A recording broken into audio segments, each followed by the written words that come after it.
They say the Middle Ages were brutal, but the truth is far worse. These 10 tortures weren't just painful, they were designed to break the human soul. Let's begin.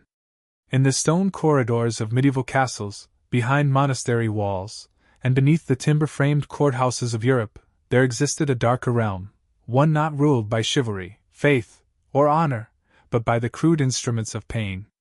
The Middle Ages were as much an era of devotion and discovery as they were an age of torment. Justice, both civil and ecclesiastical, often drew its strength not from reason, but from fear.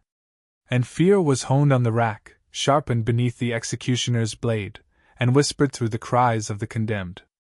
Torture in medieval Europe was not random cruelty, but a sanctioned and often public display of power. It was a tool of interrogation, punishment, and control. Whether ordered by inquisitors seeking confessions or magistrates demanding names, torture was thought to uncover truth through agony. And while some methods were as symbolic as they were brutal, others were devised purely to shatter the body and spirit. One of the most notorious instruments was the rack, a cruel simplicity that symbolized medieval horror. The condemned would be laid flat on a wooden frame, wrists and ankles tied to rollers at each end. As interrogators turned the rollers, the victim's limbs were slowly stretched, joints dislocated with agonizing precision. Bones popped. Muscles tore. The pain intensified with each turn, and few could endure the rack without screaming for mercy, or falsely confessing to anything asked. It was used across Europe, from England's Tower to the dungeons of the Inquisition, always leaving behind the same legacy, a broken body and a silenced soul. Then there was the Iron Maiden, a sarcophagus-shaped device, fitted with inward-facing spikes, that became the stuff of legend and nightmare. While historians debate the extent of its actual use in the Middle Ages, tales of its horrors were widely told.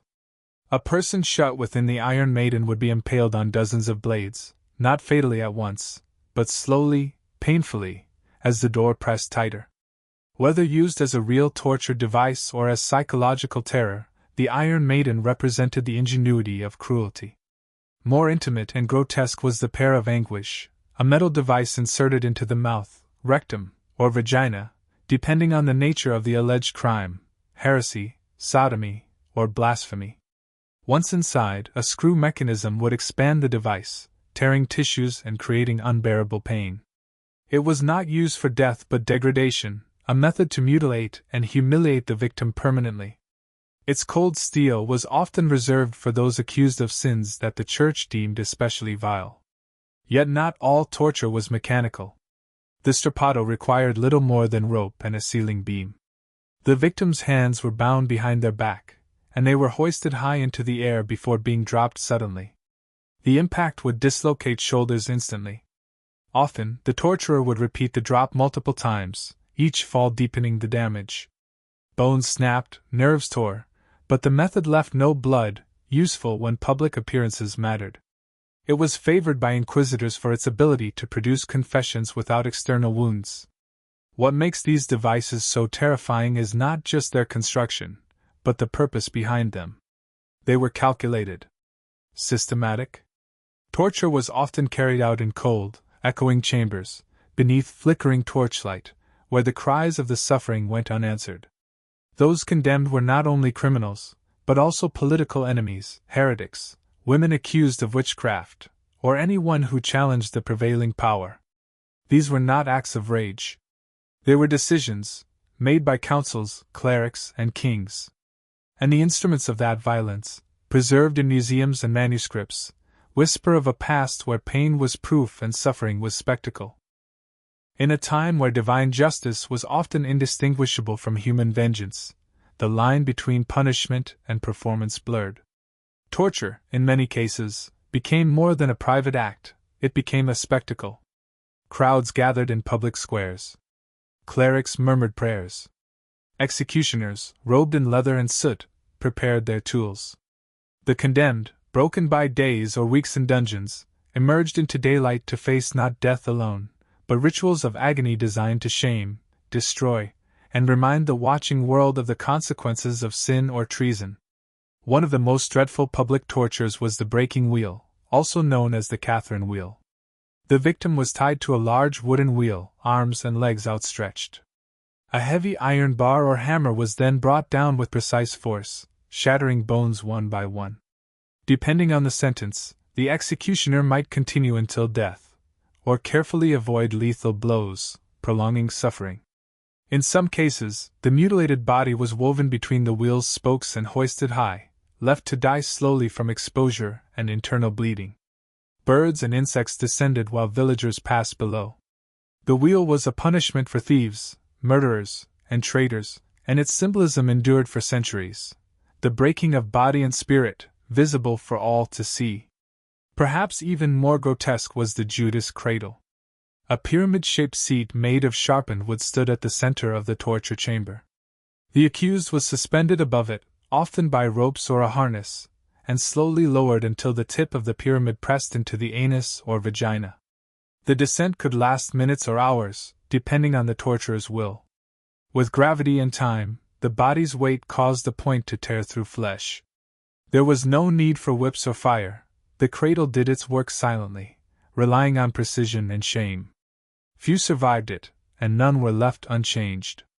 The brazen bull, an invention often associated with ancient times, also appeared in medieval lore and art. It was a life-size hollow bull made of brass, with a hatch on its side.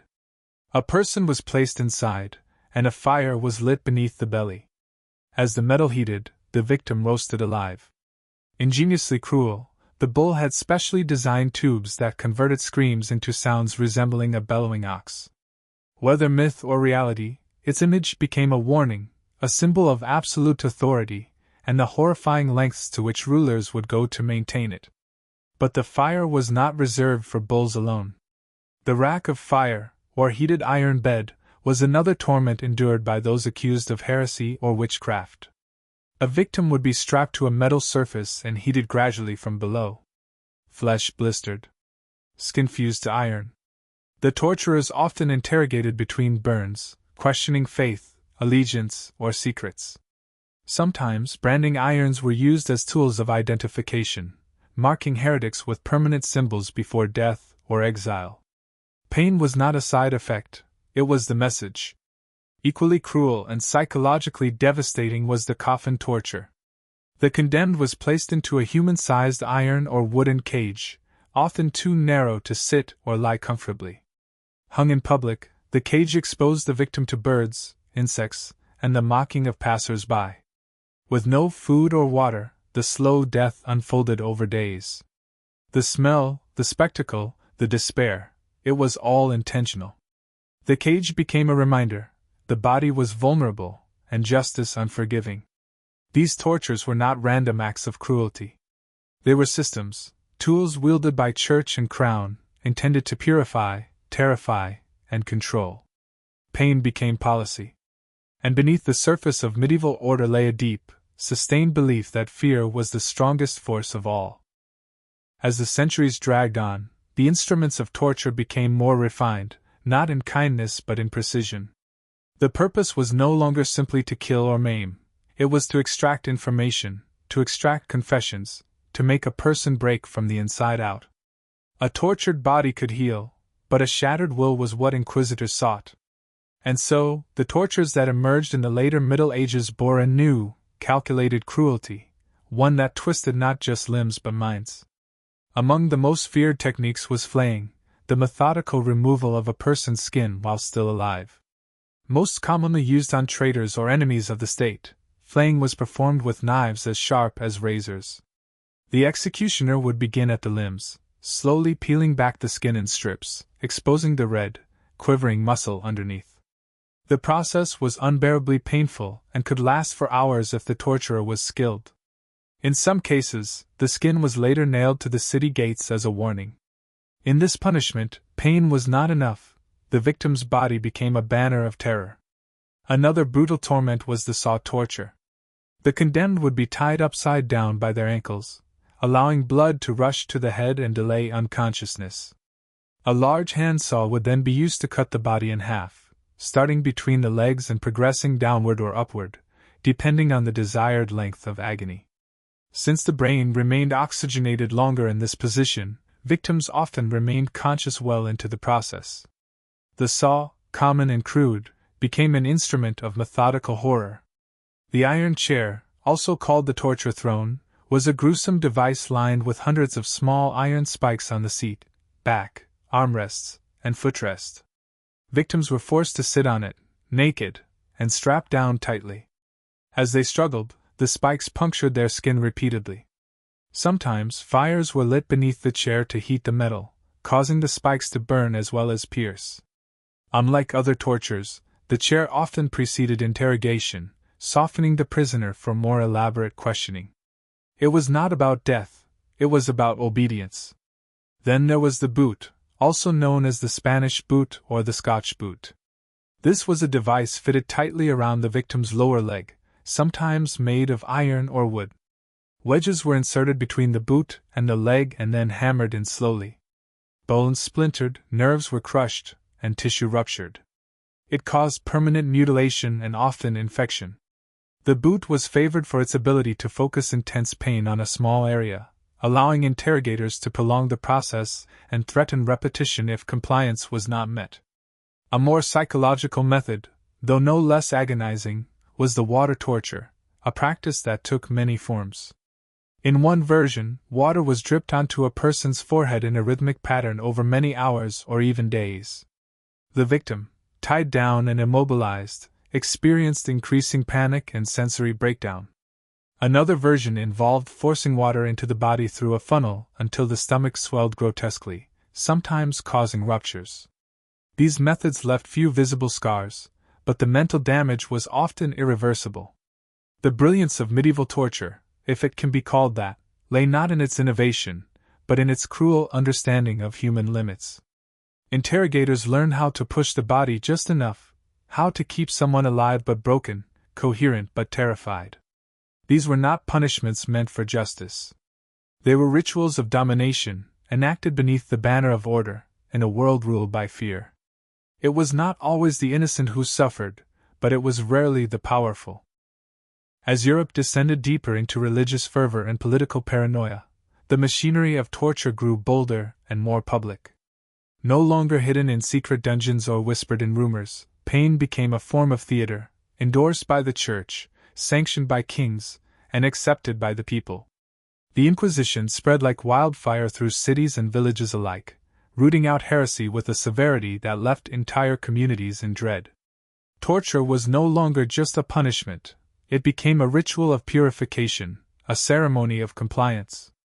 Nowhere was this more visible than in the witch's chair, a spiked metal seat often reserved for women accused of witchcraft. Accusations were often flimsy, based on rumors, bad harvests, or the hysterical claims of frightened neighbors. Once suspected, a woman was taken to the chair, stripped, and strapped down onto cold iron covered in sharpened spikes. Fires were sometimes lit beneath the chair, heating the metal until skin blistered and burned. Questions followed, and if the answers did not please the inquisitor, the fire was stoked higher. Few survived this ordeal with mind or body intact. The chair was not merely for pain, it was for humiliation, a deliberate stripping away of dignity. Another horrifying method was the crocodile shears, a tool specifically designed for regicides and traitors. Made of iron and shaped like giant pincers, the inside was lined with jagged teeth. Once heated until glowing red, the shears were clamped onto the victim's limb, often the arm or, in darker accounts, the tongue or genitals, and then pulled away, tearing flesh, muscle, and bone. The pain was instantaneous and irreversible, and the device was rarely used more than once, it did its job too well. Of all the public spectacles, however, burning at the stake became the most iconic. Reserved for heretics, witches, and those who defied the orthodoxy of the Church, it was not just a punishment, it was an act of spiritual display. Victims were tied to wooden posts, surrounded by kindling and brush, and often doused with oil or pitch. As the fire was lit, the crowd watched, sometimes cheering, sometimes silent. The victim screamed, thrashed, and finally succumbed to smoke and flame. In some cases, if mercy was granted, the executioner would strangle the condemned with a rope just before the flames reached them. But often, No such kindness was shown. The spectacle served many purposes: to affirm religious unity, to warn potential dissenters, and to purge what was believed to be spiritual contagion. But beneath it all was the raw, cruel simplicity of power, an authority that could turn a body into ash in the name of purity. The heretic's fork was a subtler, more intimate torture. A metal rod fitted with two sharp prongs on either end was strapped between the victim's chin and chest, or between the neck and lower jaw. Any movement of the head caused the prongs to pierce the skin, discouraging sleep, speech, or resistance. Often worn for days, the fork was used to weaken the will slowly, ensuring that when the final questioning came, the subject was already teetering on the edge of collapse. It left small wounds but deep psychological scars. Each of these tortures reflected the anxieties of the time: fear of rebellion, of women's power, of spiritual corruption, of difference. The devices were engineered not only to cause agony, but to reflect the moral and cultural obsessions of the age. Whether in the fires of a public square or the shadows of a monastery cell, suffering was molded into obedience. And always, there was someone watching. A priest. A nobleman. A crowd. Sometimes the world watched and said nothing at all. The Middle Ages, often romanticized for knights and cathedrals, also left behind a chilling legacy, a tapestry woven with blood and silence. The tortures devised and deployed in this era were not mere anomalies. They were expressions of power, control, and fear. Behind each device was a logic, however twisted. Behind each method, a purpose. And though the flames have long gone out, the echoes of that pain linger, in museums, manuscripts, and collective memory. It is easy to imagine that the worst tortures were rare. But in truth, many were disturbingly common. Across Europe, legal codes permitted pain as part of criminal procedure. The idea that truth could be forced from flesh was not fringe, it was official policy. Confession under duress was admissible in court. Belief in the cleansing power of pain was accepted by church and crown alike. Justice, such as it was, depended on submission. Inquisitors documented their procedures in chilling detail, maintaining records not only of crimes but of screams, durations, and the methods that yielded the quickest collapse. In some cases, these tortures became so routine that entire careers were built on their execution. The torturer was not an outlaw but a civil servant, trained, paid, and protected. His tools were kept clean, oiled, and sharpened, ready for the next soul deemed unworthy of peace. And it was not always the guilty who suffered. Many accused had committed no crime. Some were the victims of rumor, jealousy, or religious hysteria. A woman who healed with herbs might be labeled a witch. A man who challenged the priest might be deemed a heretic. A neighbor with land someone wanted could be denounced, tortured, and erased. In such a system, innocence offered no shield. Pain was both the question and the answer. But as the centuries passed, doubt crept in. The Enlightenment brought with it new ideas, about the dignity of the human body, about justice rooted in reason rather than fear. Slowly, painfully, the official use of torture declined. By the 18th century, many European states had outlawed it altogether.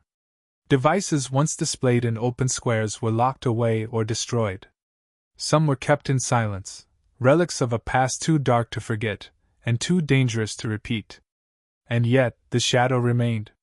Even today, when we see the Iron Maiden in a museum or read of the rack in dusty books, there is a morbid fascination. A part of us still seeks to understand how such cruelty was possible. How entire systems could be built not to heal but to destroy. And in that reflection lies a lesson, one not only about the past but about ourselves. For torture is not just about iron and fire. It is about power. About the capacity of systems, institutions, and individuals to inflict suffering in the name of order, purity, or faith. The medieval tortures remind us not only of what was done, but of what can be done, when fear outweighs compassion. To walk through a medieval torture chamber, real or imagined, is to pass through history's darkest hallway. Each device, each spike, each burn mark tells a story, not just of a victim, but of a world where pain was policy and silence was survival. It is a story we must remember. Not to glorify it. Not to sensationalize it. But to ensure that when we hear the faint echo of footsteps down that hallway again, we recognize them, and turn back. History remembers kings and castles, but it should also remember the screams. Like, subscribe, and stay curious. The past has more shadows than you think.